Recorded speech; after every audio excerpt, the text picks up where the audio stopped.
ఇప్పటి వరకు జరిగినటువంటి ఇండియన్ ఎడ్యుకేషన్ సిస్టంలో ఉన్నటువంటి ఫెయిల్యూర్స్ గురించో డార్క్ రియాలిటీస్ గురించో కాకుండా ఇప్పుడు ఒక పేరెంట్ గా మన పిల్లలకి మంచి ఎడ్యుకేషన్ ఇవ్వాలంటే ఇండియన్ ఎడ్యుకేషన్ సిస్టమ్ లో ఎలాంటి మార్పులు వస్తే బాగుంటుందని అంటున్నారు. ఒక దేశ భవిష్యత్తు ఎక్కడ తీర్చిదిద్దబడుతుంది అంటే 8 సంవత్సరాల లోపు పిల్లలు ఎక్కడ ఉంటారో అక్కడే దేశ భవిష్యత్తు అనేది తీర్చిదిద్దబడుతుంది. అంటే దాదాపుగా 80-90% విద్యా సంస్థల్లో నాణ్యత లోపం వలన నా గర్క నా ఘాట్కా అంటారు కదా, ఎవరికి పట్టింపు లేనటువంటి పద్ధతుల్లో విద్యా విధానం నడుస్తున్నది. ఒక రీసెర్చ్ ప్రకారం ఏంటంటే మన యూనివర్సిటీస్ నుంచి వచ్చే పిల్లల్ని కనుక గమనిస్తే 90% of the graduates from our Indian colleges and universities వాళ్ళు ఏ డిగ్రీ పట్టుకొని ఈ సమాజంలోకి వస్తున్నారో ఆ డిగ్రీలో బేసిక్స్ లేనటువంటి పరిస్థితి గమనించాల్సి వస్తున్నది. ఆ స్కిల్ డెఫిసిట్ ఏదైతే ఉన్నదో, ఎలక్ట్రికల్ ఇంజనీర్ ఉన్నాడు అనుకోండి, కనీసం ఇంట్లో ఫ్యూజ్ కొట్టేస్తే ఫ్యూజ్ మార్చే పరిస్థితి లేదు.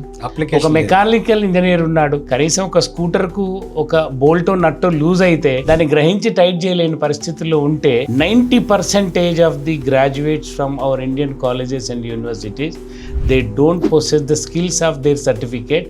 దేర్ ఫోర్ జాబ్ మార్కెట్లో వాళ్ళకు ఆ వాల్యూ అవసరం లేకుండా పోతుంది. ఇట్లా దయనీయంగా ఉన్నటువంటి పరిస్థితిని మార్చాల్సినటువంటి బాధ్యత మనందరి మీద ఉంది. తల్లిదండ్రులు డిమాండ్ చేయాలి, విద్యార్థులు మేల్కొనాలి, ఉపాధ్యాయులు మారాలి. అలాంటి మార్పులు కనుక ఏకోముఖంగా టుగెదర్ వచ్చినప్పుడు 100% మన విద్యా సంస్థలు కూడా భవిష్యత్తుకు ఉపయోగపడేటటువంటి పిల్లల్ని తయారు చేస్తాయని నేను నమ్ముతున్నాను.